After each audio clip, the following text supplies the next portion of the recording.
Everyone, we will discuss about transaction processing, session 3 of module 5, database management system.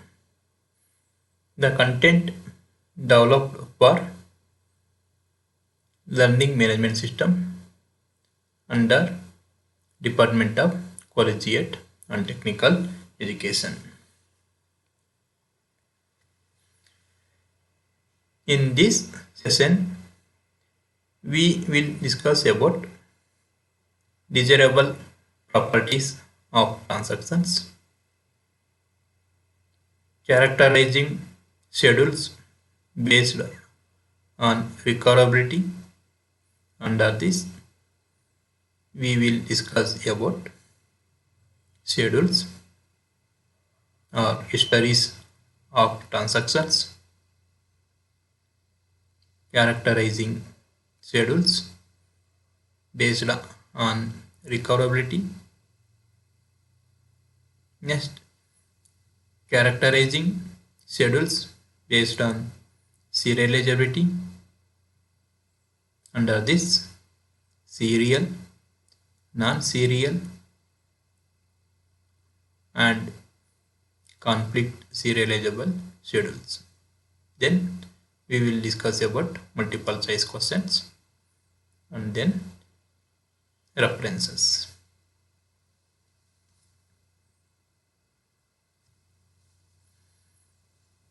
First, we will discuss about desirable properties of transactions.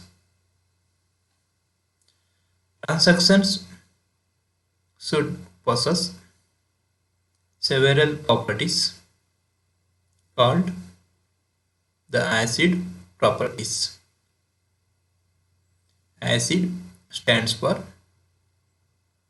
atomicity, consistency preservation, isolation or independence, and D for durability or permanency.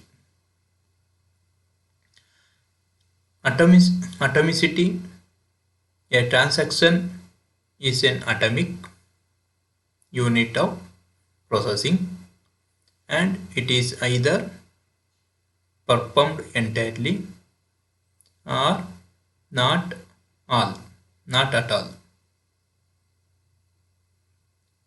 Atomicity stands for a transaction is an atomic unit of processing and it is either performed entirely or not at all. Next, consistency preservation. A transaction should be consistently preserving that it is must take the database from one consistent state to another. Consistency preservation means a transaction should be consistency preserving that it must take database from one consistent state to another. Next, isolation or independence. A transaction should appear as though it is being executed in isolation from other transactions, even though many transactions are executed concurrently. Durability stands for if a transaction changes the database and is committed, the changes must never be lost because of any failure. The atomicity property requires that we execute a transaction to completion. It is the responsibility of the transaction recovery subsystem of a database management system to ensure atomicity.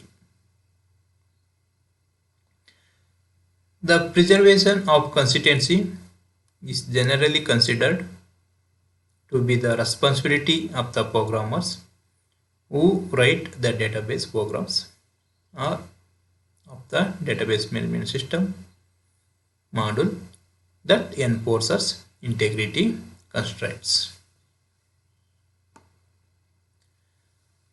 The isolation property is enforced by the concurrency control subsystem of the database management system. If every transaction does not make its updates, means write operations visible to other transactions until it is committed. One form of isolation is enforced that solves the temporary update problem and eliminates cascading rollbacks. Durability is the responsibility of recovery subsystem. Next, characterizing schedules based on recoverability. When transactions are executing concurrently in an interlude fashion, when transactions are executing concurrently in an interlude fashion, then the order of execution of operations from all the various transactions is known as schedule or history.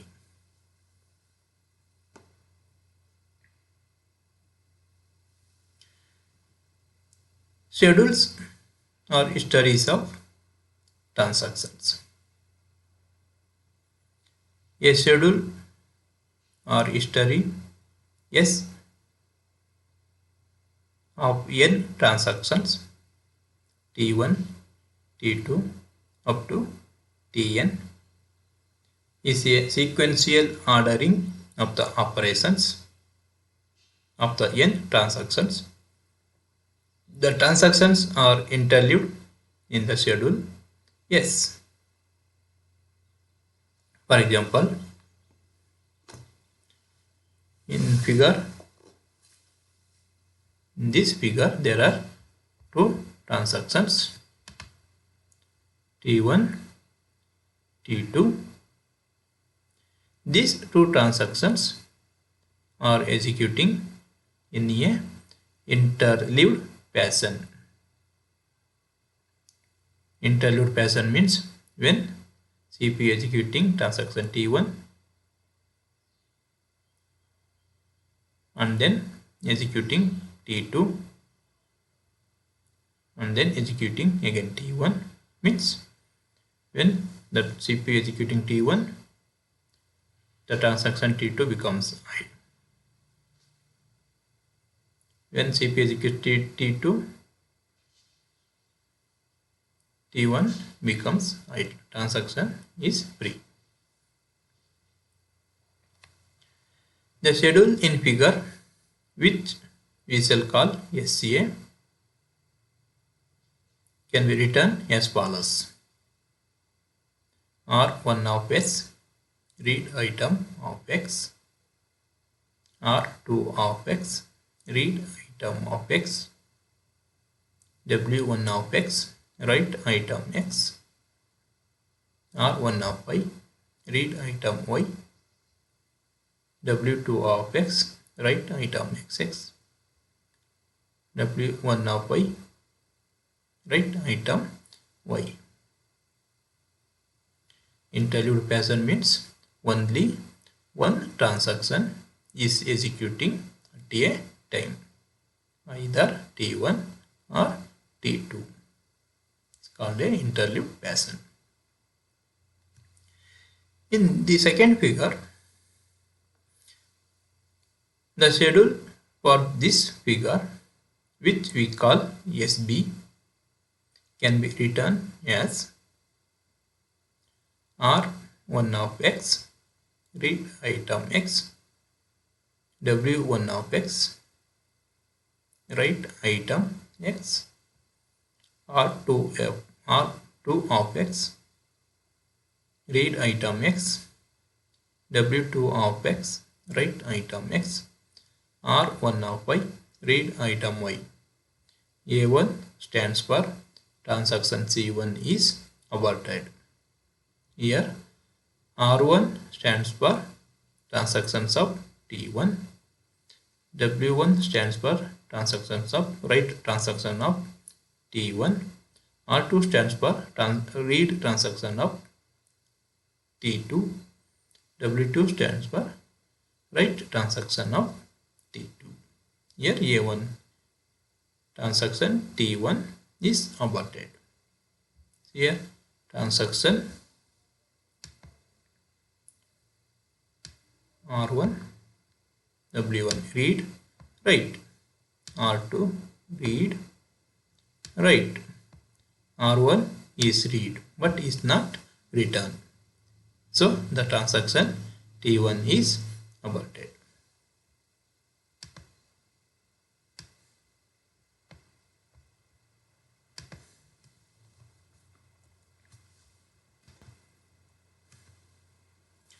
Next, completing operations in a schedule. Two operations in a schedule are set to conflict if they satisfy all three of the following conditions. What are the three conditions? They belong to two different transactions. They belong to different transactions. This is one condition. They belong to means operations, two operations. They belong to two different transactions. And second condition is they access the same item X. Both the operations means either read operations or write operations, or transaction T1 access or transaction T2 items. So they access the same item X. Third condition is at least one of the operations is a write underscore item X. There are two operations.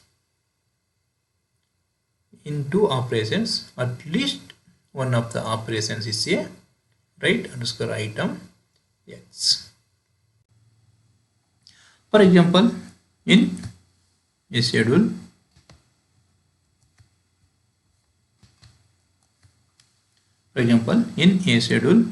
SA,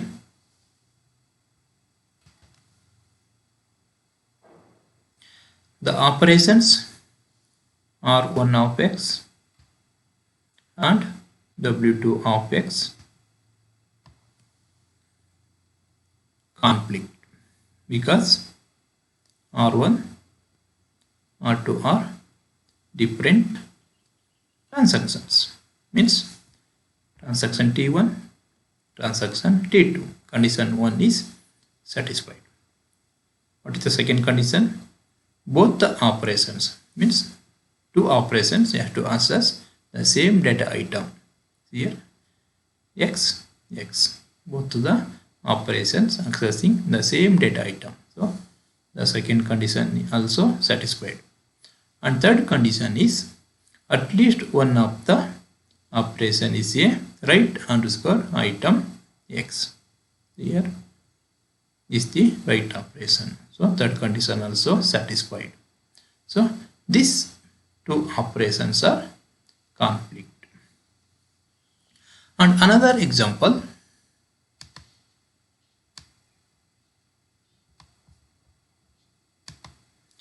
R2 of X and W1 of X. Two transactions T2, T1, condition 1 is satisfied. Same data items, both the operations accessing the same data item, condition 2 is also satisfied. and at least one of the operation is right operation is the right operation. So condition 3 is also satisfied. So these two operations is also conflict. And another example,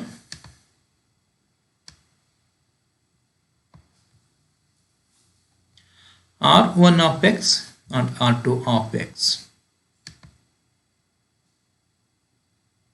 R1 of x and R2 of x.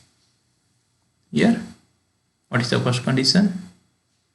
They belong to different transactions, right? They belong to different. This belongs to T1. This belongs to T2. Condition 1 is satisfied. What is condition 2? Both the operations are accessing the same data item, right? Condition C is also satisfied. Condition 3 is at least one of the operation is right operation. So this is failed. So R1 of x and R2 of x is not a conflict operation.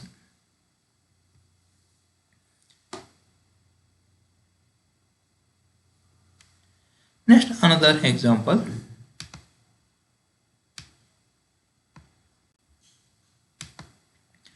W2 of x and W1 of y. These two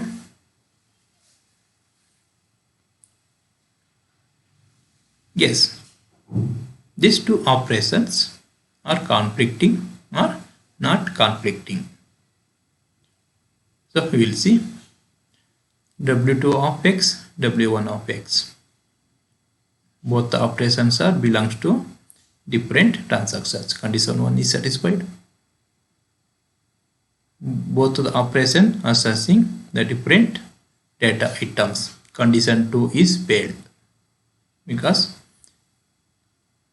transaction 2 accessing data item x, transaction 1 accessing data item y, not accessing the same data item. So the condition 2 is failed. That condition is at least one of the operation is right operation. That one is satisfied. So it's not conflict. These two operations do not conflict because they operate on different data items x and y. Two operations are conflicting if changing their order can result in a different outcome.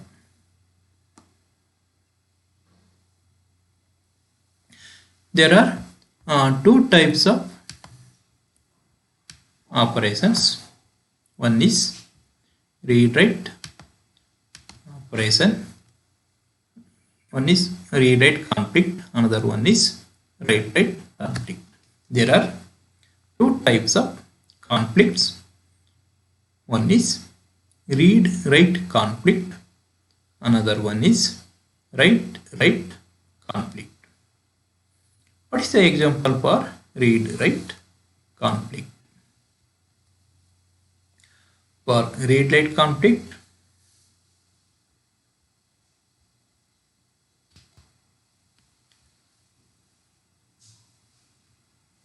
R1 of x, W2 of x. R1 of x, W2 of x is a read-write conflict. One read operation, another one write operations. Both the operations are belong to different transactions, and both the operation accessing the same data item, and at least one of the operation is write operation. This is the write operation. So all the three conditions are satisfied. So this is a read-write conflict. Another type of conflict is write-write conflict. For example, W1 of x, W2 of x. These two operations belong to different transactions. This belongs to T1, this belongs to T2. both the operations assessing the same data item. Condition 1 also satisfied, condition 2 also satisfied. What about condition 3? At least one of the operation is write underscore item operations, item of X. So this is write operation. So this is a write conflict. There are two types of conflict.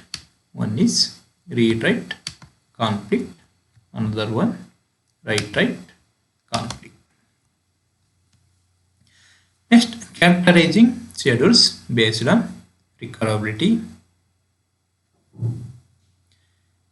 A schedule where a committed transaction may have to be rolled back during recovery is called non-recoverable schedule. Characterizing schedules based on recoverability. There are two types of recoverability. One is non-recoverable schedule, another one is recoverable schedule. A schedule where a committed transaction may have to be rolled back during recovery is called non-recoverable schedule, and that should not be permitted by the database management system. The condition for a recoverable schedule is as follows. A schedule S is recoverable if no transaction T in S commits until all transactions T dash that have written some item X that T reads committed. It's called recoverable schedule. The conditions for a recoverable schedule is as follows. A schedule S is recoverable if no transactions T in schedule S commits until all transactions T dash that have written some item X that T reads have committed. For example, yes, transaction schedule SC is a recoverable schedule. Schedule SC is a recoverable schedule. In a recoverable schedule, no committed transactions ever needs to be rolled back. And so the definition of a committed transaction, yes, it is a durable if not violated.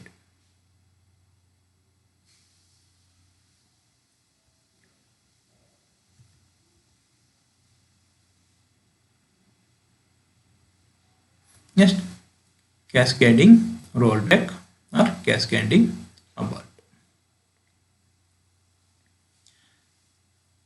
Cascading rollback or cascading abort to occur in some recoverable schedules where an uncommitted transaction has to be rolled back because it read an item from a transaction that failed.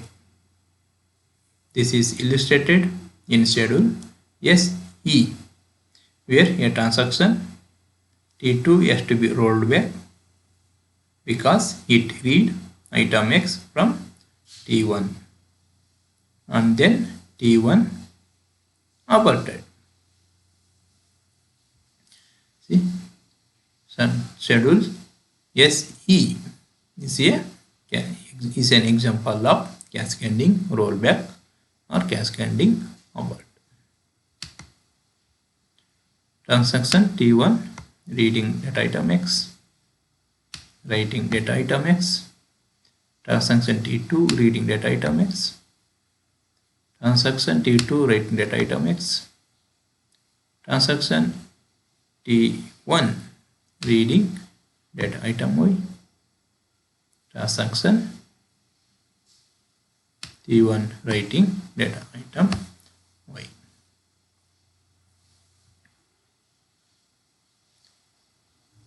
Here both the transactions aborted, A1 and A2. Transaction T1 and transaction T2 are aborted.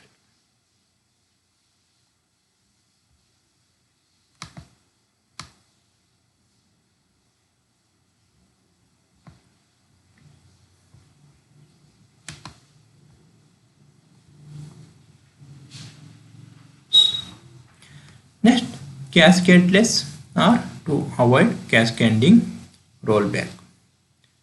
A schedule is said to be cascadeless or to avoid cascading rollback if every transaction in the schedule reads only items that were written by committed transactions.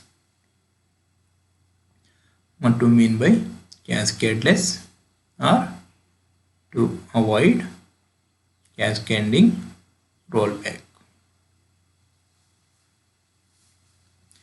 A schedule is said to be cascadeless or to avoid cascading rollback if every transaction in the schedule reads only items that were written by committed transactions.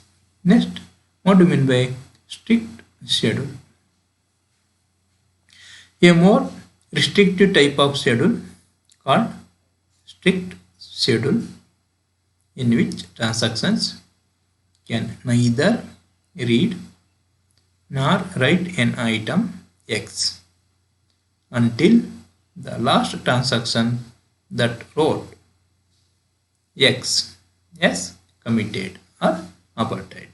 It's called strict schedule.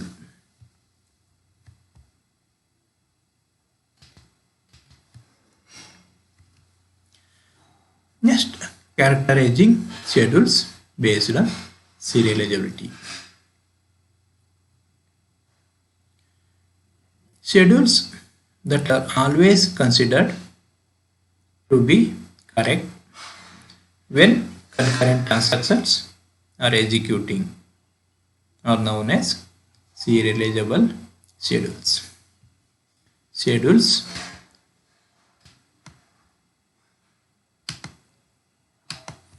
Schedules that are always considered to be correct when concurrent transactions are executing are known as serializable schedules. Suppose that two users, for example, two airline reservations agents, submit to the database management system transactions T1 and T2 at approximately the same time if no interleaving of operations is permitted. There are two possible outcomes. There are only two possible outcomes of serializable schedules. The first one is execute all the operations of transaction T1 in sequence followed by all the operations of transaction T2 in sequence. And second possible outcome, execute all the operations of transaction T2 in sequence followed by all the operations of transaction T1 in sequence. Next, serial, non-serial and conflict serializable schedules. There are two schedules, schedule A, schedule B. Schedule A, schedule B are called serial. These two schedules, schedule A and schedule B, are serial schedules because after completion of transaction T1, transaction T2 begins for execution. In schedule B, First transaction T2 is executed. After completion of T2, transaction T1 starts execution. It's called serial schedule. These two schedules, Schedule A and Schedule B, are called serial because the operations of each transaction are executed consequently without any interleaved operations from the other transactions. See here, in Schedule A, transaction T1 start executing and then is completed without any interleaving operations.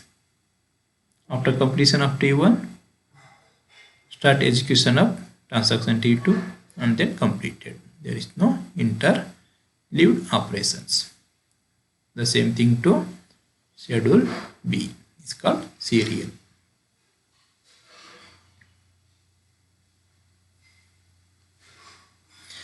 In a serial schedule, entire transactions are performed in serial order. T1 and then T2 in Schedule A.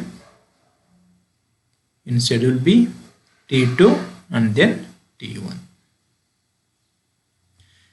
Schedules C and D, these figures are called non-serial because each sequence interleaves operations from the two transactions. Here there is a interleaved operations. T1 reads data item X. It interleaves with T2 read item X. There is no serial execution. There is a interleaves operations from the other two transactions.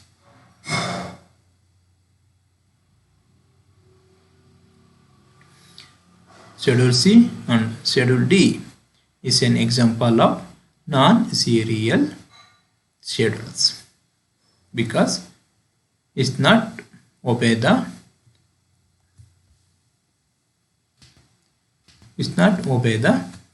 rules of serializable schedules. What is the rules of serializable schedules? Execute T1 in sequence followed by T2, or execute operations of transaction T2 in sequence followed by T1. So the Schedule C and Schedule D not obeying these two conditions. So it's called Schedule C and Schedule D are called non-serial schedules.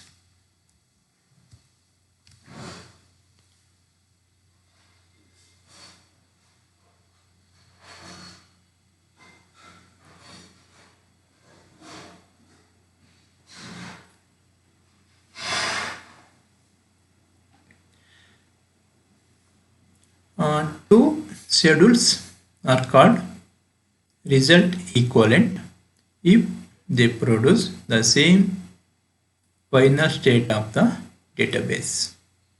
Two schedules are called result equivalent if they produce the same final state of the database. There are two schedules, S1, S2. Take value X equal to 10.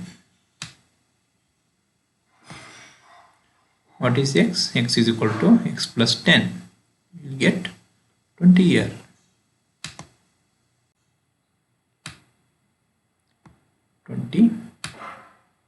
Here this schedule writing value 20. For schedule 2, X is 10, is reading item 10. X is equal to X star 1.1. 10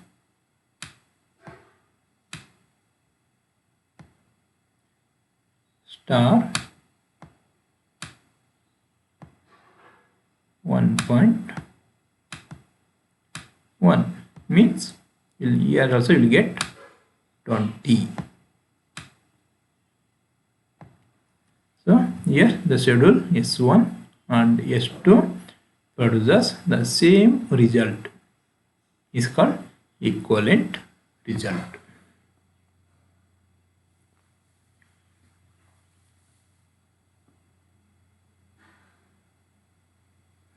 Next, conflict equivalence of two schedules.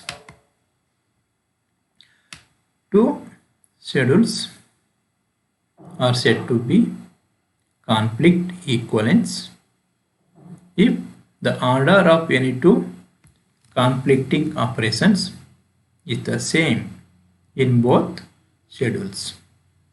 Two schedules are said to be conflict equivalence or equivalent if the order of any two conflicting operations is the same in both the schedules. Next, serializable schedules. Using the notion of conflict equivalence, we define a schedule S to be serializable if it is conflict equivalent to some serial schedule S dash. It's called serializable schedules.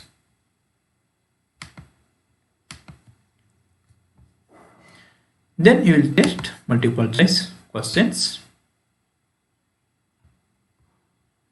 Question number 1.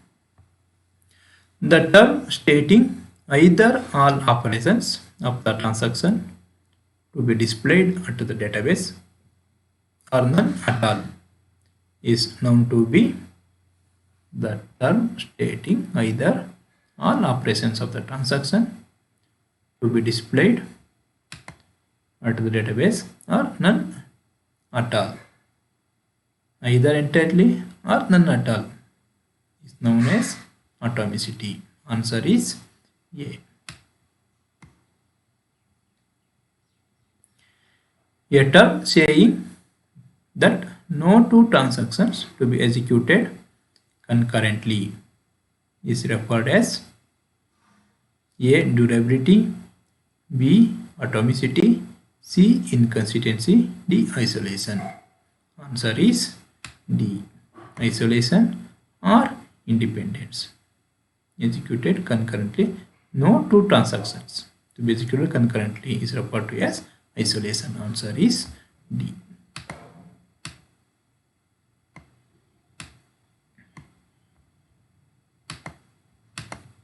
Next, third question. Which property of a transaction that protect data from system failure? Protect data from system failure. A. Isolation, B. Durability, C. Atomicity, D. None of the above. Answer is durability.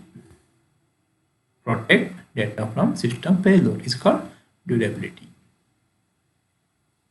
Fourth question. The execution sequences in concurrency control is known as the execution sequences in concurrency control is known as schedules. The execution sequences in concurrency controls is known as schedules.